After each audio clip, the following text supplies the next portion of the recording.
of 2012. Over the last 6 years, this young man has displayed all the qualities and characteristics we try so hard each day to instill in our students.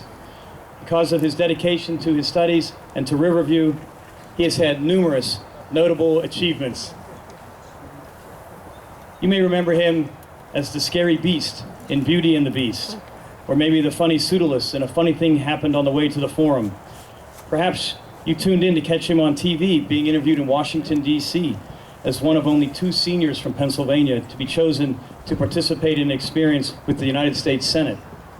We know him also as our class president, the model UN student, the awesome trombone player, and the hard-working kid who for 6 years has done it right every time. His list of accomplishments is long and distinguished, and I have touched on only a few of them now. But what has always impressed me the most about him is his character and his positive attitude. He's a terrific young man and a source of pride to his family, his school, and we will surely miss him. Ladies and gentlemen, the valedictorian of the class of 2012 is John Connolly.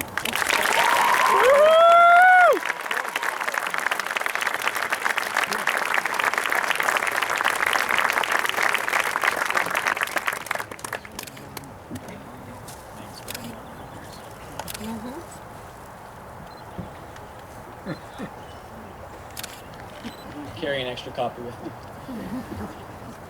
Good evening. Good evening. Good evening. This is a celebration, not a funeral. Good evening. Thank you. Good evening, parents, grandparents, family, friends, teachers, administrators, school board members, and the staff of Riverview School District. Thank you all for coming to the class of 2012's graduation ceremony.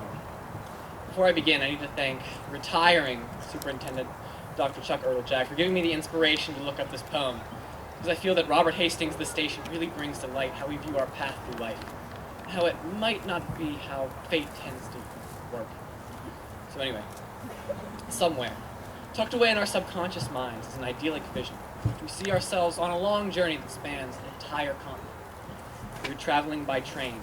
And from the windows, we drink in passing scenes of cars on nearby highways, or children waving at crossroads, of cattle grazing in distant pastures, of flatlands and valleys, of city skylines and village halls. But uppermost in our conscious minds is our final destination.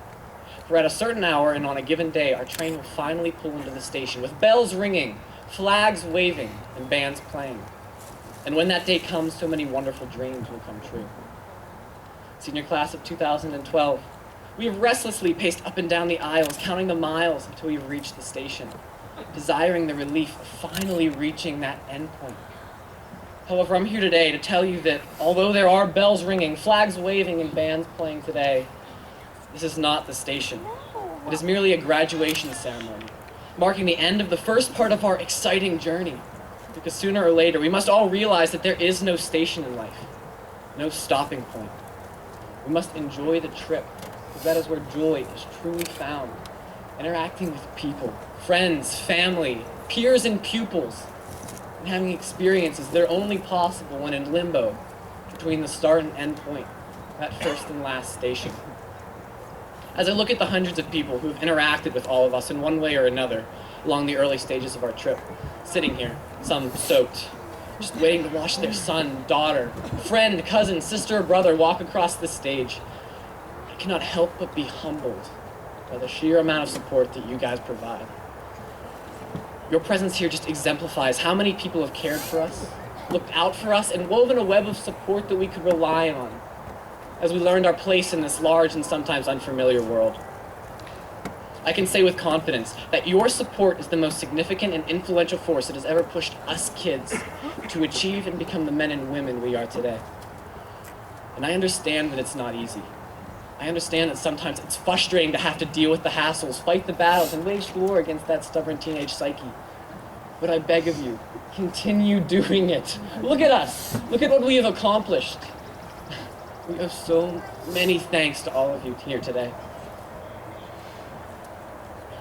The class of 2012, we also owe a lot to the people sitting with us today, our peers, our classmates, our friends, and within the hour, our fellow alumni. We've been there for each other almost as long as our parents have been there for us. We've kept student life alive, and we've pulled each other along through the trials and tribulations of elementary and high school education, which, as all of us know, is no easy feat. We should be proud, class of 2012. I know I am. We made it here today alive, just to live another day and see where our train takes us next. But where it goes next is dependent on you, because every individual has the power to shape the track and choose the direction to take. However, the great power to direct the path of life comes with a great responsibility, because everyone must learn to move forward. So regret less and live more. Charge full speed ahead and tackle the challenges that tomorrow brings.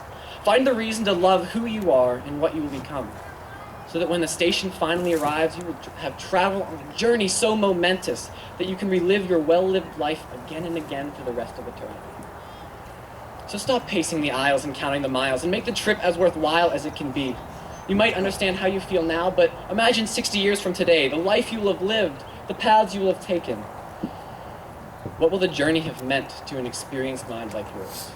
So class of 2012, as Hastings so eloquently put it, swim more rivers and climb more mountains. Kiss more babies and count more stars. Laugh more and cry less. Go barefoot oftener, eat more ice cream, ride more merry-go-rounds, and watch more sunsets. Life must be lived as we go along. The station will come soon enough. Congratulations, class of 2012. You all better show up to the reunion.